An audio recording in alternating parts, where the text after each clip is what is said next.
you completely satisfied with the way you Get Close turned out? I'm never completely satisfied with the way anything turns out, but I enjoyed making it, and that's where I get my satisfaction. Like yogurt? I'm trying. Quite, you're trying. It was actually the change of personnel. Looking back in retrospect on that change, what was good and what was bad in regards to the way the record turned out?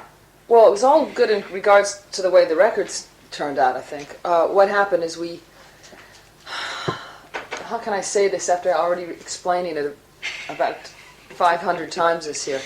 But basically, the band in 1983 or something, we lost 2 members of the band through lack of breath. And I tried to get a band back together with Martin, the drummer, and myself. And so balancing the band has been, you don't just replace people in a band. A band is a very finely tuned and balanced thing, or should be, or it certainly was with the Pretenders. And also then we started taking off a little bit more time in between albums because I got pregnant a couple times. The band wasn't working all the time together. So in this period of time, it was still me trying to get, a band that was, like I say, balanced. That's the only way I can really describe what I was trying to get at. I had Robbie McIntosh on guitar now, who I felt was really valuable. In my rhythm section, I was always a bit uncertain about. I always had been. But anyway, I always worked around what limitations I thought we had. And, it was like really just supposed to be a guitar-based rock and roll band, so I was always happy with that anyway. But when it came time to do this last album, when we went in to do some rehearsals, I really was unhappy with the way the band felt. And everyone was enthusiastic, but there wasn't really any inspiration, I didn't think, in the playing. Then I started meeting some other guys as I traveled around and did some other things. And they were so vibed up and such real rock and roll enthusiasts that I saw more and more that the guys I was working with I felt weren't, up to scratch. I wanted people who, I felt some of the band members had gotten a little bit sort of complacent and comfortable, and certainly it's that youthful exuberance and the hunger of wanting to be in a band which makes rock and roll exciting. It's not something that you drag yourself out to do when the time comes to make your album, and then you go back to the comforts of your home. You're not supposed to be that comfortable, ever. And anyway, so this was starting to bug me. And then when I had my new producers, Bob Claremont and Jimmy Iovine, in the studio, after like 2 hours, they said, "We're in trouble." And they said, these guys aren't happening. And it was the same problem that I had felt. I'm not going to say who, I'm just going to say the balance of the band didn't feel right. So then we started a fairly laborious but quite a good fun project, which was something that I think everyone in a band wants to do, and certainly most people in bands should do, because you want to keep your band together and maintain the feel of the band, which is very exciting and can work, but also you don't want to get this sort of complacency to set in. So it's always good to augment and bring other musicians in, because we're supposedly artists, and it's good to work with other artists, to get new ideas and to keep playing and trying different things. Well, that's what we did to make the album. So we would bring in people that we thought were like a player, like we would bring in a drummer who we thought would be right for a particular track. And then by the time we got to the end, and then when we'd run out of tracks or songs that this particular guy was playing well on, and we kept bringing in different bass players.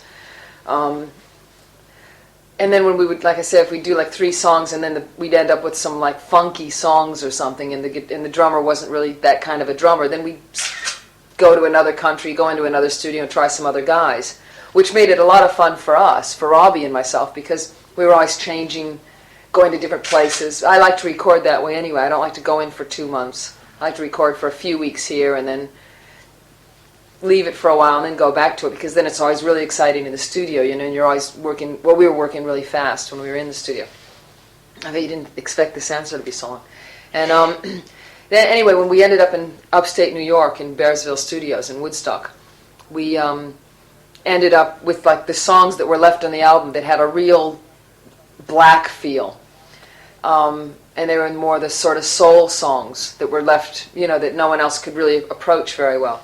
So the guys we had in to do it, Bernie Worrell and T.M. Stevens, and the drummer that we had pretty much stayed with for a lot of the album, Blair Cunningham, came in. And these were all black American guys. And they played brilliantly on these songs, and I really feel that the song I Remember You, Chill Factor, well, Chill Factor wouldn't have been written if it hadn't been for T.M. Stevens, because it was an expression that he used a lot.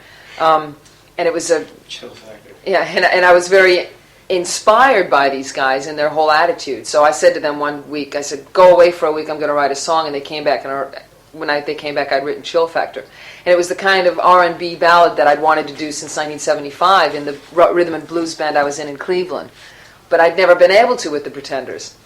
So, I was like happy to finally be able to do something that was very personal to me anyway because of my background. So we finished up in the studio, and what other song? The song Dance. Can't remember what else on the album we did with these guys. But I was so excited at the end of this that I said, hey, why don't you come out on the road with us? And I didn't think there would be any danger of me taking on a new band, because after all, we had changed bands once before when Pete and Jimmy died. So, well, Pete was kicked out, but we won't get into that now. So, but anyway, it was a big mistake, because when we got on stage, after the first night, I walked off stage and I knew the band was wrong. After the second night, I looked around me on stage and I felt like I was tripping or something. I didn't know. I just thought, where's my band? And I looked and I was in this like American funk band instead of this British pop band. And I knew the flavor of the band was all wrong.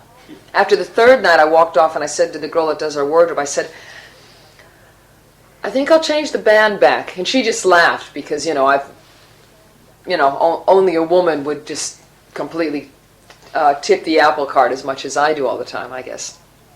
Anyway, so we got the guys on the phone. Robbie agreed with me.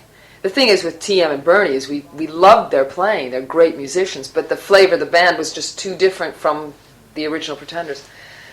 So we got Rupert Black on the phone, who was our keyboard player when we were here in 1984, Malcolm Foster, and we said, hey, will you guys come over? They were both playing in other bands, which I think is really unethical of me to call up someone who was doing something else. But I mean, it was like the last act of a desperate man. We said, we'll send you a ticket and you can come over tomorrow. And they were like, great, because they wanted back in, because basically we're all good pals. There was never any hard feelings.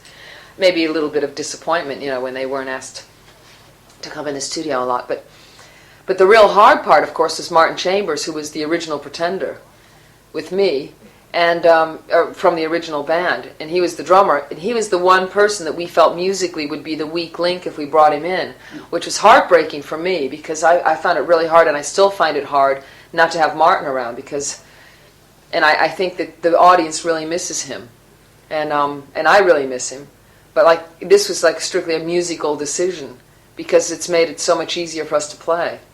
And I think that we can concentrate on what we're doing better. It was one of those decisions that you have to weigh out the, what do they call it? The Plus and minuses? the lesser of two evils or something, I think. But anyway, yeah, is that going to be okay for you to translate all that? Yeah, we'll get it later. Yeah. I was just wondering, you keep on talking about this as a collective decision. You mean you and Malcolm, or you and other people? Decision not to use Martin. Decision to use Malcolm. Well, it was Foster. it was a. Obviously, I had the initial idea. I think. No, everyone was feeling the same. And then I'll talk to Robbie, who's my guitar player, and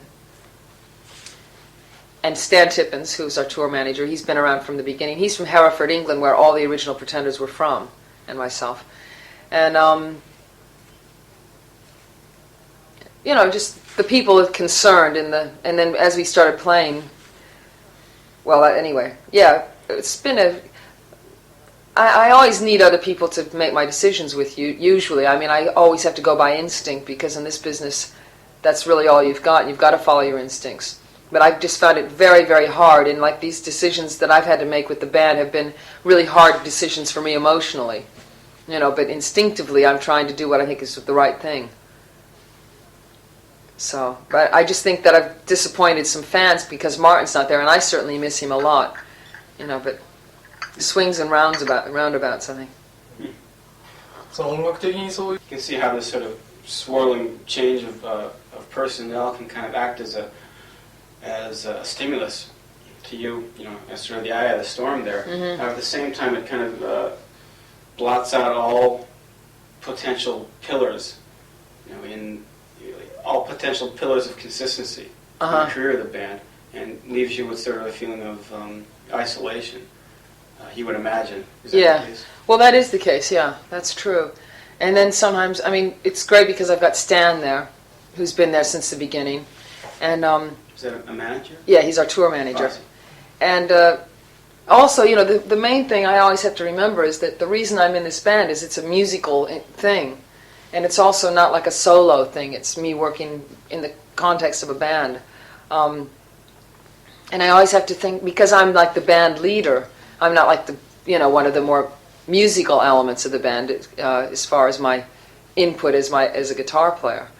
But I have to do what's best for the guys in the band. I'm like kind of the mother of the band, and I have to oversee it and do what I think is the best thing for the continuation of the band, really. Not only the band's growth, but if it's going to continue and actually grow artistically. So, but then we're still building on the tradition of the original Pretender sound. It's very much a traditional band. It's not like we're an experimental band that's gotten right away from our roots. And everything I do now is still very influenced by Jimmy Scott, our original guitar player. Because with him particularly, we invented this, or created this sound, which I think was the Pretender sound. And I always can lean back on that as a very solid foundation. And so I don't think that anything we've done has been a real departure from that. I always see everything we do is more of the same. One thing that really stands out about the latest album is the variety of sounds and styles. He takes it that was an original intention before you even started writing the songs, to sort of branch out a bit. Well, I never know what I usually attack each song very much individually. I don't have a concept for the album before I go into it. I'm very we go in and usually try to do a backing track and then finish it with the vocal and everything, and then go on to the next song. Sometimes we end up with a couple of backing tracks and then we go back and finish them. But I know some bands go in and do all their backing tracks, then they go in and do the vocals. Well, I've always seen every song very much as an individual project. And I don't think I had a preconceived idea of how this thing was going to turn out at all, probably less than ever. So, like I said, I see it very much as more of the same. But then if I go back, if I look back on it like in a few years' time and line the albums up back to back, which is something I've never done, and played them, maybe I would see the differences that are more obvious to you. I'm a little bit too close to it now. And again, you also mentioned you were sort of influenced by some people who'd come into the band midway through. So. Which was great because I needed that, because the guys I was working with, quite frankly, weren't giving me weren't influencing me enough, I didn't think, and I really wanted someone to come in who, it's one thing to be a complete muso and live and breathe music all the time. It's nice to have a little bit of that in the band. You don't want all of that because you need someone with more attitude, I suppose. Well, I'm certainly not a muso, so I can balance that out in anyone. But you got to have some people that are totally absorbed in the music, and not just in being in a band that's successful, and not just absorbed in the music that the particular band is making. I think that's what had happened. I think that's what happened with Martin a little bit. He was certainly into being in the Pretenders, and he was certainly interested in the Pretenders' music. But I didn't feel with him that we were talking music, that he was excited about. I didn't feel like he was someone that if I was just trying to get a band together, that I would go to him. I always like to think, what if we're back to square one? What if I'm starting from scratch? Do I have that same enthusiasm and hunger in the people I'm working with as I did, when we first got the guys together and everyone was really, really excited, because we were going to do something. And that's what I felt was lacking. So, Do you think you got that back now? You were saying the original feel with this band? Well, it can never be the original feel, but I certainly think there's a lot more of a vibe. But we'll see. We'll go into the studio and try some things. And I'm not afraid now to bring other people into it if I feel that someone really can lend themselves to a song. It's a fine line again, because I don't ever want to get away from the band thing. And I envy bands like U2, who have the same four guys, and they go in and they make this sound and they write their music around that. But I'm not that kind of a songwriter anyway. I sit down and write a song in my head, then get some ideas together with guitar. I'm a little bit more of an isolated songwriter that way. And then I take it in and get it together with the band. And I envy bands and admire bands like UB40, where it's the same 8 guys. In fact, there's 10 of them that have been going for like as long as the Pretenders have. I mean, that's kind of a phenomenon, very unusual, and it's fantastic. You have something that really is a band thing. But even the Beatles couldn't keep it together for more than 10 years. And the Rolling Stones have always augmented and brought other people into it to make it interesting and exciting in the studio. And the bands who haven't done that and have stayed together, you always hear these stories about how they hate each other and they have fights and they can't stand the sight of each other. And that's bullshit. I'm just wouldn't be interested in working with someone just because I knew that we could sell a lot of albums. But the guy disgusted me I was working with. So, like I say, it's a fine line to balance out, and it's an individual problem that everyone in their own band has, how they're going to deal with these things that come up over the years. You start out, everyone in the band starts out very much on the same path, and you're, all at the starting block together. And then after 5 years, everyone's, only naturally feeling different musical inclinations, or wants to do this, wants to do that. Drummers discover keyboards and want to write songs and become Phil Collins. And, everyone has these things, they start to go their own way a little bit. And I'm like the sort of, I don't know, sheepdog or cowherd or something. I'm trying to border collie, trying to rope everyone back into the same corral again every time we get together to do an album, which... And you said you were kind of envious of the U2s and the UB40s, would seem to be a lot like Simple Minds, and that they, Simple Minds have kind of held it together the same way as well. I just didn't mention Simple Minds because they have changed their bass player. UB40 and U2 have kept exactly the same lineup. Mm-hmm. Certainly, Simple Minds work very much like U2 as far as the way they collaborate. I didn't mean to exclude them. Yeah. It was only because there was that one personnel change that set them apart from the other two. So, as a former journalist, how would you review the live double album that just came out? I'd have to listen to it first. You haven't even heard it yet, huh? No. Is that right? Why is that? Just no time? Yeah, I haven't really listened to any albums for a while. It's like any other album. It's I'd go out and buy it and listen to it when the time came, and even though there is a copy of it around. I remember. I mean, I'm like, I shouldn't say that because I'm like kind of in disgrace because I haven't heard it, and I know it probably bums Jim out that I haven't listened to it yet. But I've been touring and sorry. When you were making the album, he said that you came to him and with a rough copy and said, "What do you think?" And he was like giving you feedback on it. The order of the songs are wrong and blah blah blah. But it's not you don't reciprocate. Well, this thing was reciprocation. So.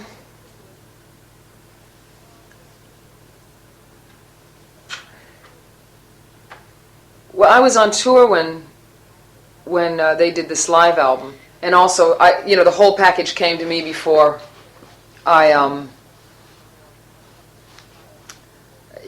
just never had a chance to sit down and listen to the whole thing as such. I don't really think that's fair that I wouldn't. And also maybe I am much more open to criticism, and I asked him what he thought. He gave and also anyway. I wouldn't review the thing because I'm not a journalist, and I wouldn't give you my review of it. I mean, he said that some of the criticisms, he told me what some of the criticisms of it were.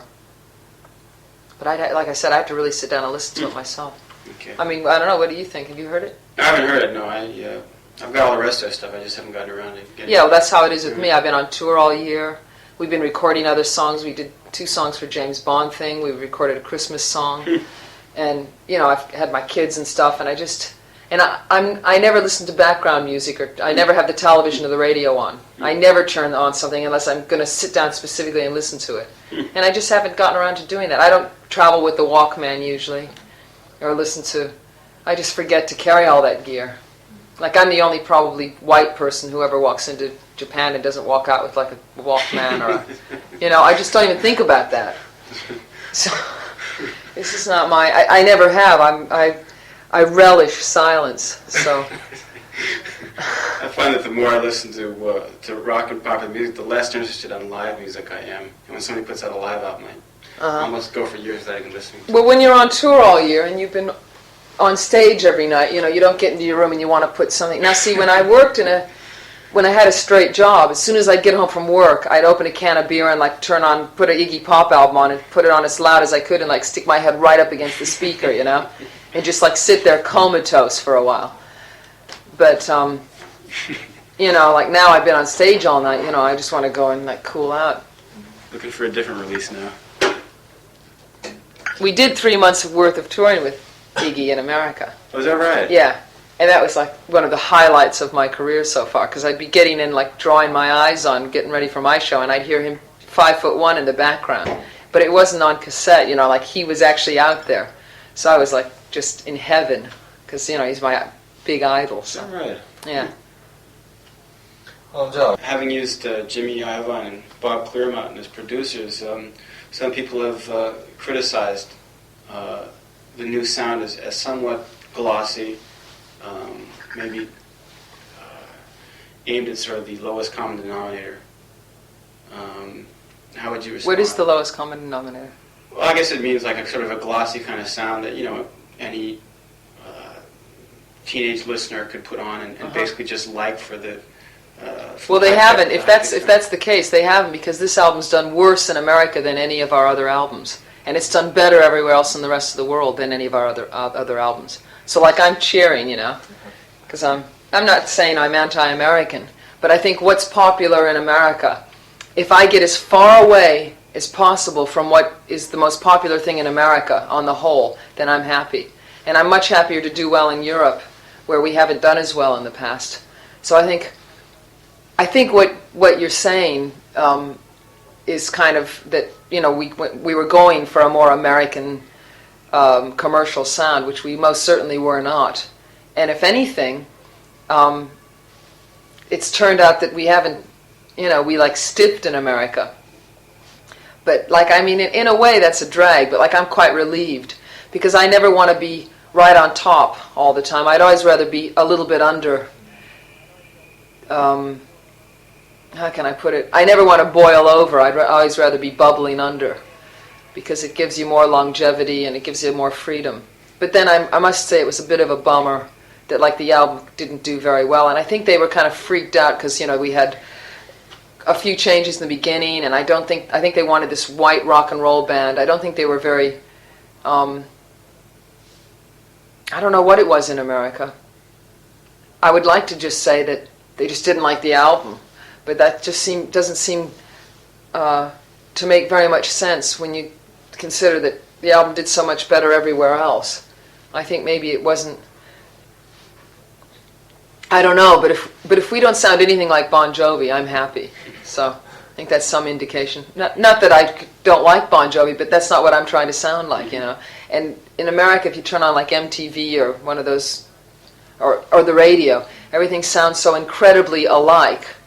It all sounds so synthesized, and our album has a very live sound, because most of the stuff was done, the backing tracks were done very live. In fact, there's a song on there where everything's done live, the vocals and everything. And so, I'm proud of that anyway.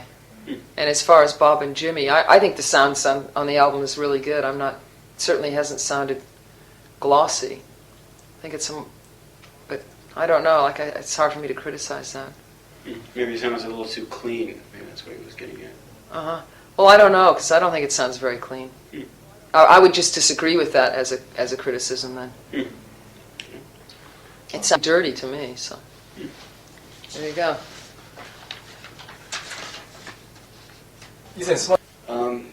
if you recall in a Smash Hits interview, you're saying that being a mother has mellowed you out somewhat. Do you think that's... I never said that. You never said that? I never said that. Is that right? Okay. ワイルドにいつまでも生き続ける A Smash Hits report journalist might have said that. Maybe he said it was more along the lines of being a mother made you realize that you had to slow down somewhat and think long term as opposed to burning yourself out early. I don't think I ever said that. If anything, making me a mother has made me, or becoming a mother has made me feel a lot more aggressive and a lot more intent and hell-bent on achieving my goals. And like now, all I can say is McDonald's, watch out. Because I don't understand the connection. Oh, well, I'm totally committed to seeing McDonald's go out of business. That's like my dream and ambition. And I'm completely committed to seeing this world become, a meat-free zone by the time I die. And I'm like stepping up my crusade now. Meat-free? Yeah. Or I think we're all going to die. We're all going to die if we continue to eat meat? Yeah, I think so. Absolutely. Mm-hmm. What's the rationale? What's the rationale? Do you want to get into it? Well, I don't know if you want. It's not part of not one of the questions on here, so I wouldn't want to. Oh well, suit yourself. But all I'm saying is, my commitments and my beliefs have been heightened by my motherhood. Probably because the experience of having a child is so real, and the closest thing I can equate it to, in my experience, would be a psychedelic experience, and it's like heightens your consciousness to have a child, especially when you have one without any drugs, and it just has made me much more intent on real life and the real goals in life, and what's really important in life. And what I think is really important in life, I'm not interested in living a life without achieving my true goals and without achieving the goals of my spiritual path. And if I can't achieve those, then as far as I'd be content just to die today, because I'm not interested in anything else really. And that's why I'm bothering to be here today, so that I can realize my goals somehow. And I think having the kids has heightened my. If anything, I feel that's why I'm laughing when I hear that I've mellowed out and stuff. I mean, there is a mellowing effect of being 8.5 months pregnant, But when I can't jump out of the way of oncoming cars because I'm just too heavy, and they still don't give me the right of way or something, I can scream "fuck off" louder than ever before. And also it's kind of hard to stand up and play the guitar when you're got. But I snapped back. プリテンダーズにしろその他の若いバンド But how much more soya products can be grown on 10 square acres of land and cattle being grazed? Well, no. Oh, I thought we were going to get into that. Okay, we can get into that for a second. You wanted to clarify one thing here. It's 60 to 2, incidentally. You can feed 60 people on the amount of soya products that you can grow on 10 square acres of land, opposed to 2 if you graze cattle on it. And that's one of the reasons. Okay. And over 50% of the world's grain is fed to animals. Is that right? And then they're killed. Mm-hmm. Objection sustained. He was wondering that, maybe the change in your life, in becoming a mother, it's like you say, now you have more to live for. You have goals. I didn't say that. He said that. Okay. I mean, just as far as a quote, I didn't say I have more to live for. Right. You're more intent on achieving your goals. Yeah. That's what you said. And do you think the kids can relate to that? The kids who are listening to your music, because most of them are probably not at that age yet. When they're still... Well, this is the thing. Now, I've had people in my agency and my record company say not to say this, because they want me to sell albums and they want me to have a mass appeal to the young people.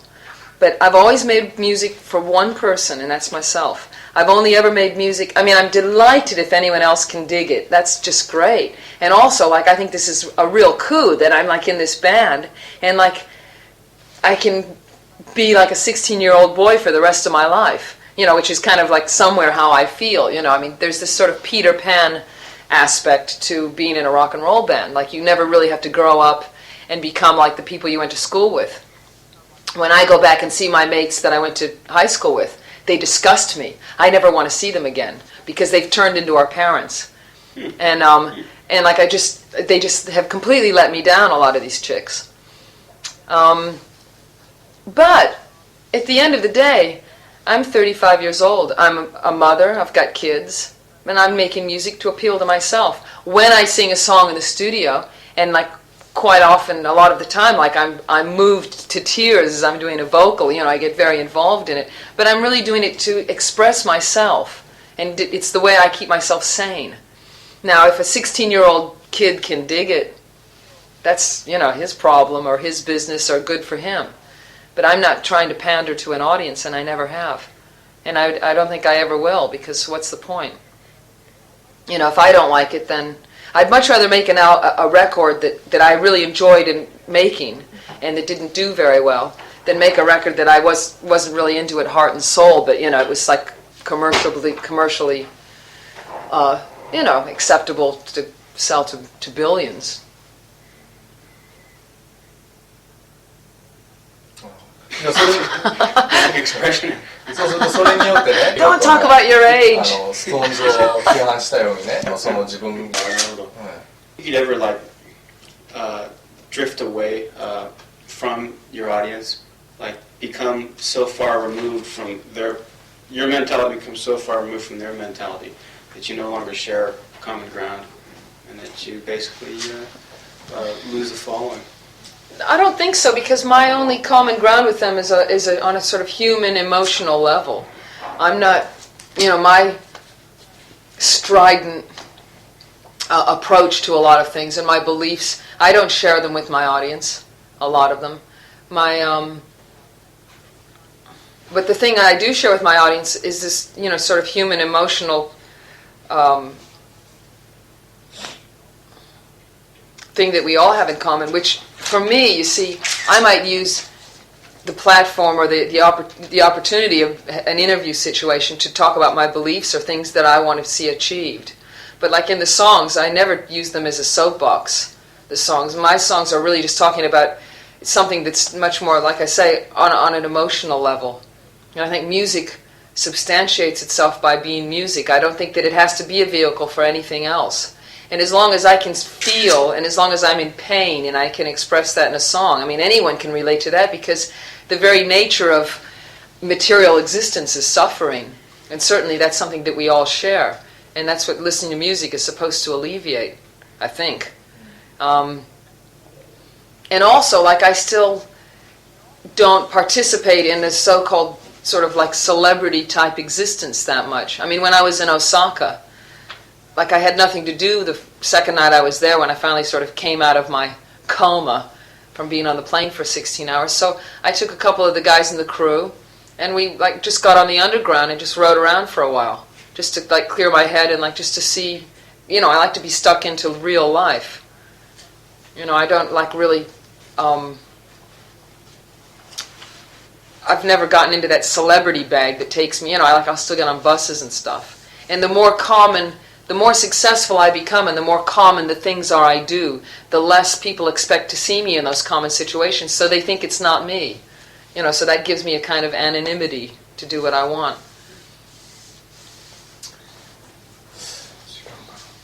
You talked critically about what's popular in America. How about, say, in the UK? What's popular there? What do you think of that?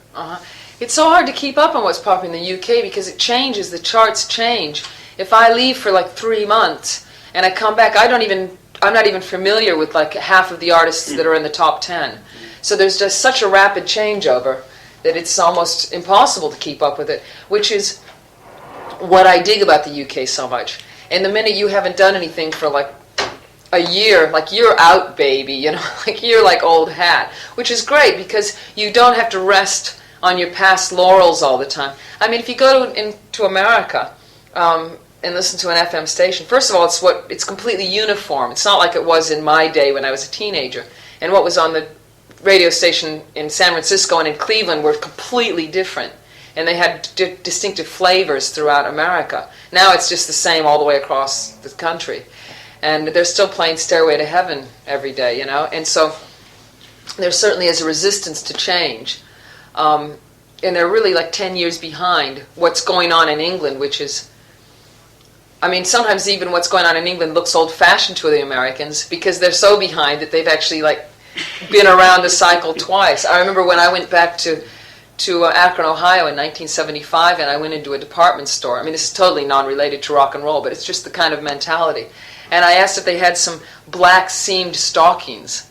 The woman looked at me like I had just, come out of like a time warp, She was like kind of laughing at me because I was being so old-fashioned to ask for some black seam stockings. Of course, she didn't know what I knew about black seam stockings. But all the chicks in London were wearing them, but no one in Akron had worn them for like 15 years. But that's the way the cycles go in America. It's like just so much slower. So the thing in the UK, the downside of all that, is they get incredibly hung up on fashion. And you get all these haircut bands. And sometimes the music disappears up its own haircut, as it were. And so they can go too far the other way. There's a nice balance between, moving back and forth between the two countries and traveling around the world to stay in touch with, reality somehow and not get too caught up in the trends, but get into them enough that you can still, not get totally complacent and turn into the girls I went to high school with. Mm. I'd like to get a couple of photos right over here. Yeah. What started you on this meat thing, by the way? Just what was the original reason? Well, when I was 17, I don't know. I must have dropped acid or something and got hip. Just out of nowhere. Just a whim. Well, no, it wasn't out of nowhere. I looked at my plate one day and I thought, hang on a minute. And I just looked at it and saw what it was. I didn't want to have anything to do with that anymore.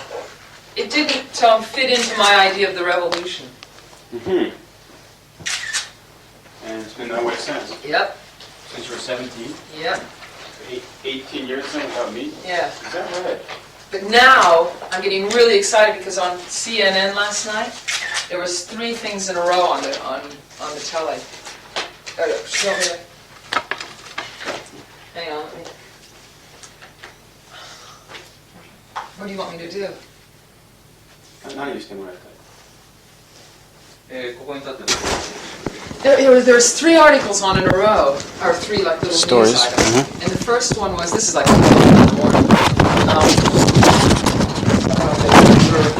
these things for... Well, it's 24-hour news, so that doesn't make much difference. Yeah. The stuff that I think is important, like when they have an expose on the ozone or something, I can turn on the internet like this and they always talk about all the workers and stuff. They never seem to concentrate on the things that are really important. But so the first thing is that beef consumption is down in America lower than it ever has been. Yay! I was cheering in my room. But the cattle association or whoever they are, they're not taking this line down, so they're now importing this beautiful cow, this bull from Belgium, which is all rippling muscles and everything, just the most beautiful animal. And they showed them running down a ramp, probably to get stunned in the forehead and then slaughtered. But and then it showed some asshole sitting there doing some sort of genetic engineering in a laboratory. Well, billions are dropping dead from diseases right, left, and center. He's working on how to breed cattle. Anyway, but beef consumption is really down, you see, and Americans are starting. It's just vanity, because they're worried about their health. Of course, vegans have a 60% less chance of heart disease, but they have a little bit of an increased chance of cancer. So a report I just read. But that's interesting because anyway, I think that dairy products are, for human consumption, and that you should include some in your diet. But then the next news item, but that was a breakthrough, it's down lower than it ever has been, beef consumption. Then the next item was that the woman who they used in this campaign, Where's the Beef? She died. So I was like, yeah, because, well, no, the symbol of evil. Well, Well, no, she is a symbol, but also, if there is a revolution, which there is, then, I think you're laughing at me, but like, I really believe this. Well, I can understand. If there is a revolution, then the enemies of the revolution have got to be weeded out, and like that's one down, so that's good for the overall cause. Because what she perpetuated was like bullshit. Even though she was probably like a nice little old lady and everything, but like outski, because just like that's just not cool. And then, I'm very sad for her family and everything, like we don't need that. And then the other thing was this plane, again, like a sad story. I wasn't cheering about this, but this plane like hit a McDonald's in Germany, and like when you go to Belgium.